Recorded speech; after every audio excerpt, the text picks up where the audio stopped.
Report शामिल करते हैं। लाहौर से चीफ रिपोर्टर मलिक मौज अली की रिपोर्ट के मुताबिक पीटीआई वर्कर के घर से असलहा बरामद। लॉन्ग मार्च के लिए नया असलहा इस्तेमाल होना था। डीआईजी ऑपरेशन लाहौर, ये असलहा गुज़िश्ता रात को बरामद किया गया। हम अलर्ट हैं। नक्शे अमन को देखते हुए दफ़ा 144 नाफिज किया गया। लॉन्ग मार्च को कानूनी तरीके से डील करेंगे। हमारे कांस्टेबल्स फख्र और माथे का झूमर हैं। लाहौर से खबर शामिल करते हैं। इस्लामाबाद जाने से रोकने के लिए पाकिस्तान तहरीक इंसाफ के रहनुमाओं और कारकुनान के घरों में पुलिस के छापों का सिलसिला जारी। पाकिस्तान तहरीक इंसाफ के रहनुमा चौधरी खालिद याकूब सिंधु उम्मीदवार सूबाई असम्बली हल्का 169 165 PP के रिहाइश गाह पर पुलिस के छापे मारे जा रहे हैं और हरासा करके खौफ व हिरास पिलाया जा रहा है। जबकि इस मौके पर चौधरी खालिद याकूब सिंधु का कहना है कि हम इम्पोर्टेड हुकूमत के इन ऊंचे हथकंडों से नहीं डरते। हमारी गिरफ्तारियां करवाकर जेलें तो बढ़ सकते हैं, मगर हमें अपने लीडर इमरान खान के साथ खड़े होने से नहीं रोक सकते।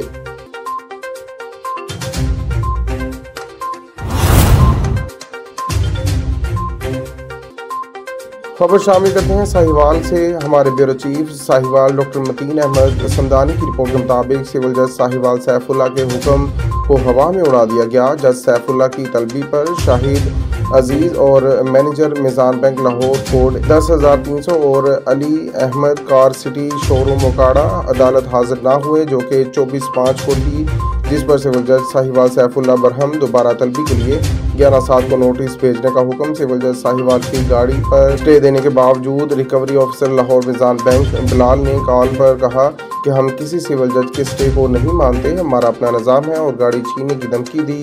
जिनके खिलाफ स्टे है कोई भी अदालत हाजिर नहीं होगा, आपके लिए मुश्किल हो जाएगी। रिपोर्ट के मुताबिक मुतासर शख्स मोइन अहमद ने 25 दिसंबर 2021 को कार सिटी शोरूम औगाड़ा के मालिक अली अहमद से गाड़ी आल्टो, जो कि मिजान बैंक लीज पर थी, खरीदी। गवाहान की मौजूदगी में अली अहमद ने नकदी 9,50,000 रुपये वसूल किए और जनवरी 2022 तक गाड़ी की तमाम एक साथ वहर किस्म की जिम्मेदारी की रसीद दी और 1 हफ्ते का टाइम मांगा। गाड़ी की एक साथ शेड्यूल लेकर दूंगा। 1 हफ्ते बाद शेड्यूल की तलबी पर कार सिटी शोरूम के मालिक अली अहमद ने टाल मटोल शुरू कर दी। इसके बावजूद मुतासर शख्स मोइन अहमद ने फरवरी और मार्च 2022 की एक साथ मिजान बैंक को अदा की। एक साथ अदा करने के बावजूद मिजान बैंक ने गाड़ी को पकड़ने की कोशिश की और पता चला कि गाड़ी के 2 अदद पिछली एक साथ अदा नहीं हुई। कार सिटी शोरूम के मालिक अली अहमद से रब्ता करने पर इसने बात को मान लिया कि 2 अदद एक साथ बकाया हैं, जो मैं 1 हफ्ते के अंदर अंदर अदा कर दूंगा। लेकिन फिर ये एक साथ टाल मटोल की हद तक जारी रही। बार बार एक साथ की तलबी पर कार सिटी शोरूम का मालिक अली अहमद वो एक साथ देने से साफ इनकारी हो गया, जिस पर मुतासर शख्स मोइन अहमद ने अदालत से रजू किया, जिस पर सिविल जज साहिवाल सैफुल्ला ने तमाम तहरीरी कागजात देखते हुए और मुतासर शख्स मोइन अहमद का मौक़िफ़ सुनने के बाद गाड़ी पर स्टे का हुक्म दिया और इन तमाम लोगों को अदालत में मौक़िफ़ देने के लिए 24/5 को बुलाया। जज के हुक्म अदूली करते हुए कोई भी हाजिर ना हुआ, जिस पर सिविल जज साहिवाल सैफुल्ला बरहम होते हुए सख्ती से हाजिर होने और अपना जवाब दाखिल करवाने का दोबारा हुक्म दिया।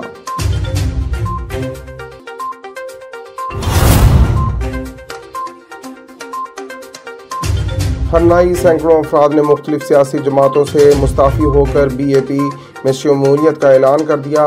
मलिक मेहरुल्लाह खान तरीन, मलिक गुलाम जान तरीन और दीगर का खैर मकदम। आरिफ तरीन की रिपोर्ट के मुताबिक खादमान हाउस हरनाई में शमूलियती प्रोग्राम मुनक्किद किया गया, जिसमें ज़िला हरनाई के मुख्तलिफ सियासी जमातों से मुस्ताफ़ी होने वाले कई सीनियर सियासी रहनुमाओं और कारकुनों ने बलूचिस्तान अवामी पार्टी में शमूलियत का ऐलान किया। मलिक मेहरुल्लाह खान, मलिक रूहुल्लाह खान तरीन, ज़िला सदर हाजी मलिक गुलाम जान तरीन, अब्दुल नासिर तरीन एडवोकेट और दीगर अहदेदारों की क़यादत में मुकम्मल एतमाद का इजहार किया। नए शामिल होने वालों में मलिक आज़ाद खान मलाज़ई अपने ख़ानदान समेत शमूलियत का ऐलान किया। मलिक मुज़फ़्फ़र खान तरीन ने अपने ख़ानदान समेत शमूलियत का ऐलान किया। हाजी नूर मोहम्मद खान तरीन ने अपने ख़ानदान समेत शमूलियत का ऐलान किया। मलिक उस्मान तरीन ने अपने ख़ानदान समेत शमूलियत का ऐलान किया। साबिक़ UC चेयरमैन दोस्त मोहम्मद तरीन ने भी अपने ख़ानदान में शमूलियत का ऐलान किया। हाजी मीरा जान जावेद तरीन, सरदार मोहम्मद यूसुफ तरीन, अकरामुल्लाह, राज मोहम्मद गाजियान, मोहम्मद फारूक, हबीब नूर अजीज़ुल्लाह खान, अर्ज़ मोहम्मद, फैज़ुल्लाह, नजीबुल्लाह, नजमुद्दीन समेत सैकड़ों अफराद ने मुख्तलिफ सियासी जमातों से मुस्ताफ़ी होकर BAP में शमूलियत का बाकायदा ऐलान किया और BAP के नामजद उम्मीदवारों की कामयाबी के लिए भरपूर इंतखाबी मुहिम चलाने के लिए मलिक मेहरुल्लाह खान तरीन और पार्टी अहदेदारों के शाना बशाना खड़े होने का ऐलान किया।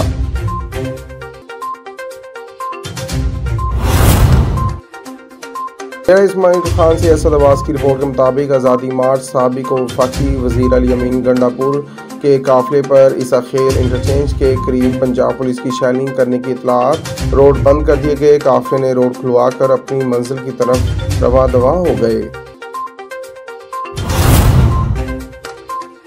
खबर शामिल करते हैं चिश्तियाँ से। हमारे नुमाइंदे मोहम्मद काशिफ भट्टी की रिपोर्ट के मुताबिक चिश्तियाँ थाना डरावाला की हदूद में 6 साल बच्ची से ज्यादती। 6 साल फरीहा घर से पैसे लेकर खाने के लिए बाहर गई। तवील वक्त गुजरने के बाद फरीहा घर वापस ना आने पर वालिदैन परेशान हो गए। वालिदैन बेटी को मोहल्ला में ढूंढने लगे। बंद घर से बच्ची के रोने की आवाज़ पर वालिदैन घर के अंदर चले गए।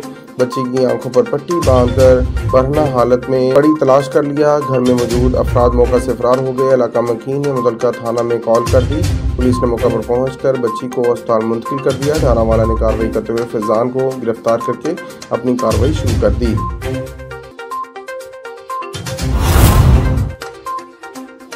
आरिफ तरीन की रिपोर्ट के मुताबिक BAP के मरकजी रहनुमा सीनियर सूबाई वजीर मनसूबाबंदी और तरक्याती नूर मोहम्मद दुमर की तहरीक अदम एतमाद के हवाले से जारी बयान में कहा कि वज़ीर आला मीर अब्दुल कद्दूस बजिंजो को 2/3 से ज़्यादा अक्सरियत हासिल है। तहरीक अदम एतमाद बुरी तरह नाकाम होंगी।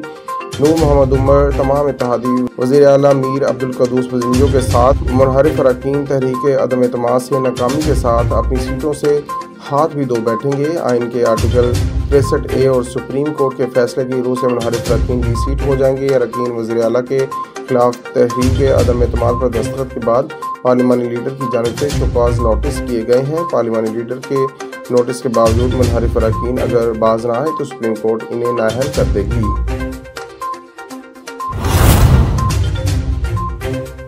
डेरा इस्माइल खान से असद अब्बास की रिपोर्ट के मुताबिक पाकिस्तान तहरीक इंसाफ का काफिला सुबह 9:30 बजे डेरा इस्माइल खान से साबिक वफाकी वज़ीर अली अमीन गंडापुर की क़यादत में इस्लामाबाद के लिए रवाना हो गया। पुरअमन एहतजाज करना हमारा आईनी हक है। हमारे दौर में इन लोगों ने 5 लॉन्ग मार्च किए और हमने इनको खुश आमदीद कहा, लेकिन ये इम्पोर्टेड गुलाम मुझे हथकंडों पर उतर आए। ये लॉन्ग मार्च सियासत या किसी पार्टी के लिए नहीं बल्कि मुल्क की सालमियत और बका के लिए है। अली अमीन खान गंडापुर का कारकुनों से खिताब।